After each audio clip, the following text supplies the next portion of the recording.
Oh, what's up, vegan and naturalist fam? I'm so not focused today, and I need to reel it in.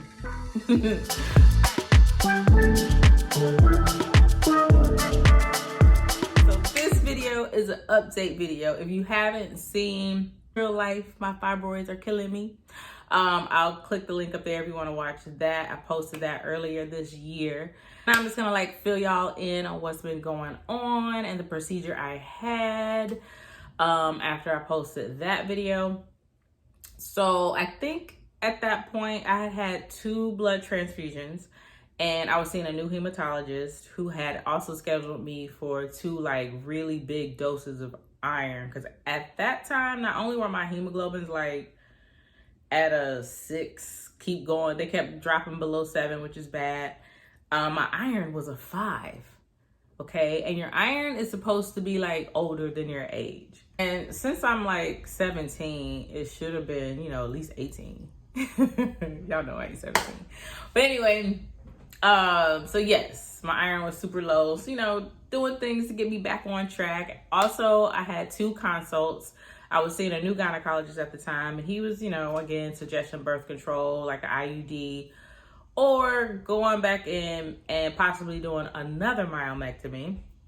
Then I saw another surgeon who performs uterine fibroid embolization, which that procedure, basically they take like a catheter, they go through your thigh, and they take the blood supply from the uterus to the fibroid to cut that off, and the fibroids are supposed to shrink. Now that is like one step above a hysterectomy, which I was kind of holding off on getting because I kind of want kids. I don't know. And with that, it can, you know, limit, it's a high chance that you may not be able to have children. It's possible. But in that process, you can have problems with your ovaries. There could be some impairment or something.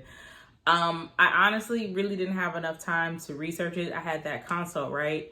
And both the doctors, the first doctor I went to wanted me to have another like ultrasound to check the fibroids. The surgeon wanted me to go in for MRI. And then we were going to follow back up and talk about, you know, I can like do a little more research, ask questions on what I wanted to do, and make a decision, basically, right?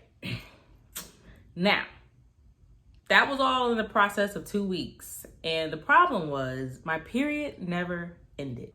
And I was having those symptoms again, like shortness of breath. Like I was just sitting down and I was having a hard time breathing.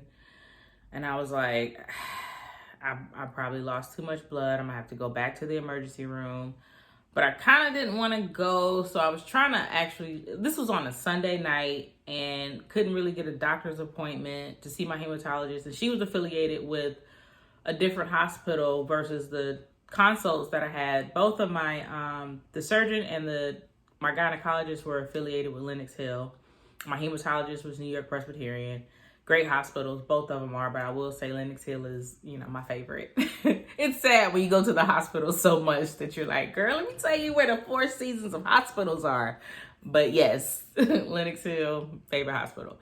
But both are great, right? So I was actually trying to do an outpatient. I was like, maybe, you know, if I could just wait till Monday morning, get my hematologist, she'll be able to get me in for outpatient, because if I go to ER, I know I'm staying overnight. For whatever reason, when you go to the emergency room and need a blood transfusion, you have to stay overnight versus outpatient. But something was like, since I'm already seeing these other 2 Lenox Hill doctors, let me just streamline, whatever, child. I just went to Lenox Hill. At this point, I'm like frustrated because I'm like, my body is just working against me. It's like, I'm going to these consults, I'm trying to have a resolution, but no one's going to operate on me if I'm losing this much blood because I'm not healthy enough to have surgery. And I let the nurses know, like, yo, I had these 2 consults with the 2 doctors because they're both, you know, affiliated with this hospital. And then I was also joking, like, to one of the nurses, like, look, the way my uterus is set up, y'all gonna have to give me a blood transfusion and do the surgery like together, because my period won't stop. So they do the blood transfusion on Sunday. Monday morning, a team of doctors. It's just like Grey's Anatomy. You have like all these residents and doctors. They all come in and they're like, we have this Black female. She has fibroids. And what are we going to do next? And, you know, they're all bouncing off their ideas and checking in with me. And I was like, so what's the solution, y'all? They're like, oh, we may just up your dose of birth control. So I'm in bed. And it's crazy. It's almost like every time I would get a blood transfusion, I would bleed even more. It's so weird. Like my body was really, really working against me. Like my uterus did not want me to be great, man. It was so annoying. So they leave. I'm waiting for my breakfast and it's late.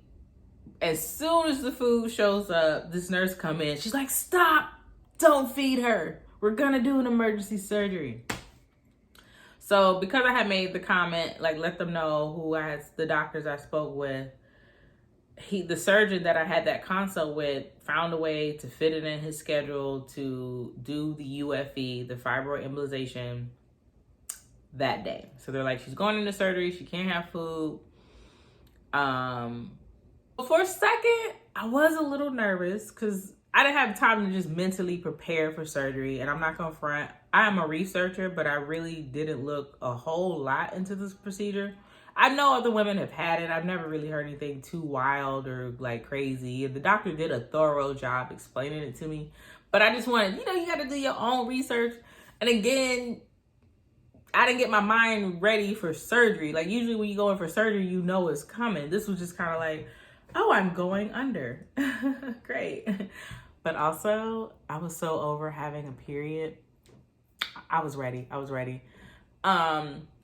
it was kind of scary too, because I was in the hospital by myself. This was still, we still in COVID, child, but visitations was still very limited. So it was a lot going through by myself. So just making decisions alone and all this or whatever. But I definitely had my parents and I could call, whatever, and I had close friends I could call. But when you're in the hospital alone, it's just kind of like, okay. But anyway, the surgery was a success. It was great. The procedure I think only takes, I don't even think it takes an hour. Yeah, the procedure doesn't take long at all.